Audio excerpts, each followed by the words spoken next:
I am not a ballet dancer. Show me something natural like 𝓵𝓮𝓮 𝓤𝓼. Show me something natural like ass with some stretch marks. Alright, you guys, good morning. We're gonna do a get ready with me Q&A session because why not? Yeah. Real quick, you guys, the video is longer than I expected, so there will be a part 2. Just keep that in mind. Let me move away from the dirty part of the mirror. I just got out of class, so I took a shower, and then I have a headshot today. I have to do headshots today, so we're gonna go along with that process of me getting like glammed up for that. But first, if you are not subscribed to this channel, please subscribe to this channel so that you can be notified every time I'm posting a video, and then, you know, like and comment and all that other fun stuff, yeah? All right, let's hop into this video. All right, you guys, so sorry for any, like, outside noise. Oh, Jesus. My window's open because it's hot in this building, but, so basically I'm getting ready for a headshot, so I'm about to do some slight makeup, yeah, while answering these questions. First off, if you don't know me, my full name is Jazmunmccoy, Jasmine Renee McCoy, period. I'm 19, turning 20 on March 15th. I'm a Pisces, period. It's going up for my birthday. Yeah, I'll be 20. I attend Alabama State University as a dance major. I'm from Las Vegas, Nevada. Not Nevada, Nevada, thank you. My favorite color is red. My favorite colors are red, black, gold, rose gold, things like that. Yeah, like royal, bold colors. That's enough about myself. Let's get into these questions and answers. So I had my friends on Instagram, my family on Instagram, my followers on Instagram, go ahead and like ask me questions so that I could, you know, film this video about myself. So we're gonna get into that. So the first question is, what is a big goal you would like to achieve in your dance career? So basically I've been dancing since I was about, dancing technical wise since I was about 10.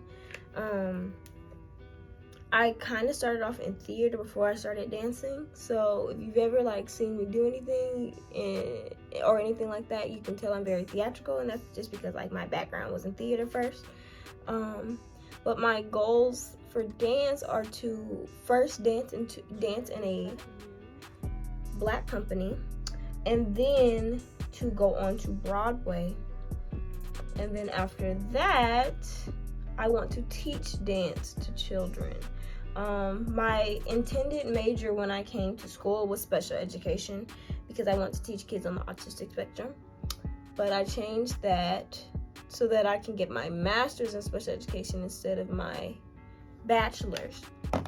So that I could get my bachelor's in dance so that I could teach dance right out of college and then go into, you know, the master's with the special education and all that. But that was like my game plan that I decided on. Company first, then Broadway, then teaching. What is your advice to young and upcoming dancers? Stay committed. That's probably like my biggest advice, especially with the times that we're in now with COVID and all of that. It's really easy to get discouraged with everything going on, and so literally just sticking true to yourself, like knowing that it's gonna get better at the end of the day is what's gonna keep you going, keep you motivated. Making sure that, you know, I'm kind of guilty of this, but you know, if you don't have the best stretch, getting up and stretching even though there's not someone yelling at you and telling you so, you know. If you don't know a certain technique that well, like doing your research on it. I remember when I was in high school, like freshman year, I was in one of the top classes and I did not know ballet at all. I could Horton you down. Jazz, but I could Horton you down. But ballet was a no for me. So what I did was I looked up like ballet terminology and I kept them in like a PDF on my phone. And anytime like a teacher would say something, that I didn't know in class, I would go to that PDF after class and I would like look up what that word meant, what it was, and then I would go on like YouTube and find a video of it so that I could, you know, start doing that. And I think that really helped me, at least ballet wise, with my training. Because like I said, like I was not a balletic dancer. I don't know why people think I'm a ballet dancer. I'm really not, I swear. I'm more so African modern, but I can do ballet. That's how that goes. But yeah, like just sticking true to what you know and what you want to do. What is the greatest accomplishment of your life so far? Ooh, I'm guessing going to college on a full ride is kind of like my greatest accomplishment. I haven't really done that much. I'm not that old, but yeah, it's really got to just be going to college. Like I said, I'm like on a, I am on a full ride. I pride myself very, like anybody, all of my friends can tell you this. I broke my brush. I am a stickler for doing my schoolwork. I've always been like that. I've always been a person that has had nothing. I've never had anything lower than a B ever in my life. So with me like never having anything lower than a B, I've just always been an overachiever, if you want to call it that. I've literally, if I'm not a homework person, so that's where I get people. I don't do homework. I'm a type of person, I was like, especially in high school, I was the type of person that like once the teacher said that we had homework, oh okay, I'm gonna do the homework while she's talking, and then so I don't have to do it at home. So that was something that I really did a lot. So now like being virtual, like I said, everything's at home. So I mean, the quicker you can get stuff done, the better. I am a super procrastinator. It doesn't make sense how much I procrastinate, but yeah, going to college on a full ride would be my biggest accomplishment. Oh, and I'm keeping a 4.0 right now while in college. So yeah, college is the biggest accomplishment.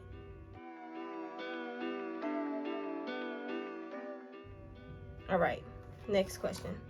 Who is a dancer you look up to the most? These are all dance questions, and then I'm gonna go into other questions. But a dancer that I look up to the most, her name is Janine Beckles. She dances for 𝓑𝓸𝓾𝓬. She is now the assistant artistic director of 𝓑𝓸𝓾𝓬. I call her like my dance mom, but she's like a really big mentor to me. And we kind of like have like the same structure. Like she's taller than me, but we're both long-limbed. So just like watching her dance and like the style of dance that she does, I look up to that because that's where I want to be, you know, like that's what I strive for in my dance career. So yeah, she's like my biggest concert dance influence. Or who was the question? Like she's who I look up to the most, like concert dance wise. And then industry wise, Ashley Everett, Beyonce's backup dancer, like dance captain. For like industry work wise, she is everything. So I strive to do that as well, not in the same sense of her, but like just being able to be that versatile.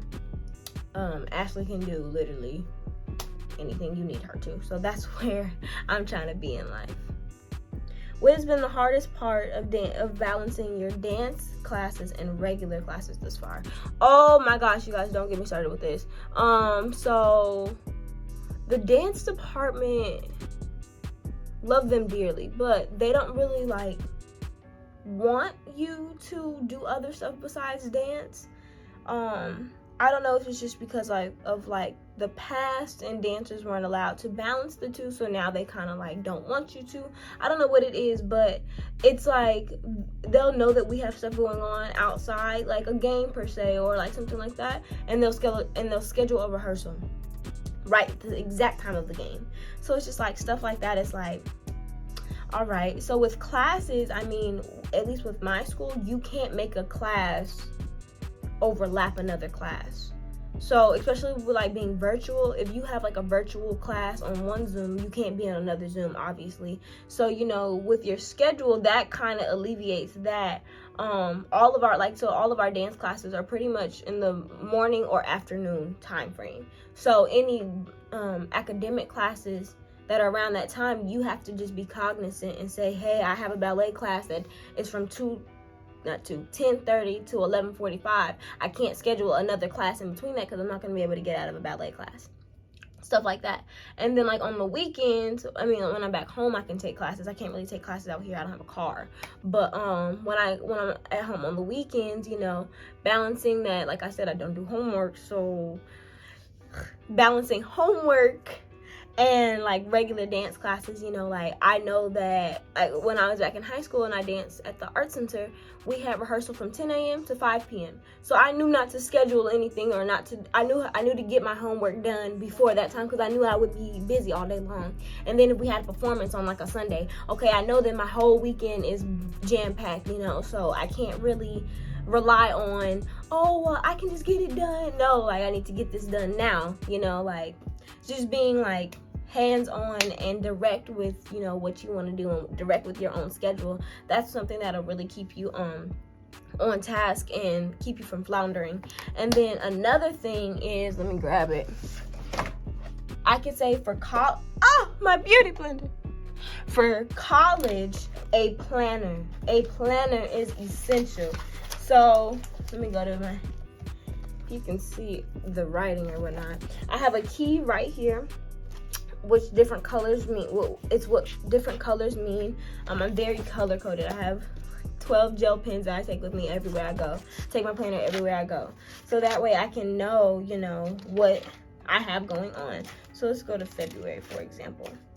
Oh, that was February. Oh, so like I said, just keeping a planner. My planner from last semester was way more jam-packed because, you know, we had more in-person stuff. Now it's kind of like just throw it in here when I come. But I keep my work schedule for being an RA in here. I keep my classes in here. If I have due dates for different things, like if I have an exam coming up, or if I have classes that have weekly assignments due every Sunday at the same time. So I have those classes every Sunday written down, so that even if I'm like running crazy, I can look down and say, oh, I have homework due at least at this time. Like, you know, just having stuff that you can refer back to and not have to keep switching back and forth and I don't know, so I'm just not gonna do it type thing. You know, that really helps, especially in college. Like, if I could say anything to anybody, it would be get a planner, because it's so worth it. Even if like you've never, like I was never a person that used a planner in high school. Like I didn't see the need for it. Like I could remember stuff because I wasn't as busy, but literally being in college, you're always ripping and running. Like even if you're sitting in your room, like I did a lot of sitting in my room last year. Like I didn't really have a lot of friends until like second semester. So my first semester, I had rehearsals back to back to back to back to back, and I would forget stuff because I had rehearsals back to back to back to back to back. I had to remember this piece, and then I had to remember this piece, and then I had to remember this piece, and I had to teach somebody this piece. So it was just like so much going on. So definitely keeping a planner is essential, and that's how I balance my classes with my dance world, with life, all of that. Do you have any advice for ballet dancers? Because I feel like I'm struggling a bit. I am not a ballet dancer. I am not a ballet dancer. But like I said earlier, definitely looking up terminology helps a lot. Especially because teachers are like, depending on where your teachers are from, like terminology is different and there's accents involved and all these different things. It helps to look up the basis of the terminology so that if they say something different, you know what it is. I literally, in high school, we had a teacher, I don't know where she was from. England, France, something. She had this really heavy accent though. Really heavy accent. And she would say certain stuff and I'm like, I don't know what that is. But as I got older and I came to like senior year and I had her again, I could distinguish what she was talking about now because, you know, like I started like looking up different terms and stuff like that. And then, you know, my dance teachers always tell me, you know, get your TheraBand, stretch your foot out, this, and this. And I'm not gonna cap, I don't be doing it. But, you know, that's helpful too, you know, stretching your ankles out, making sure your ankles are warm, keeping your stuff strengthened, elongated, all of that. Stretching, like I said earlier. You know, those are all bases of a good dancer. Alright, you guys, so this video is going to be a little bit longer than expected, so I'm going to make a part 2.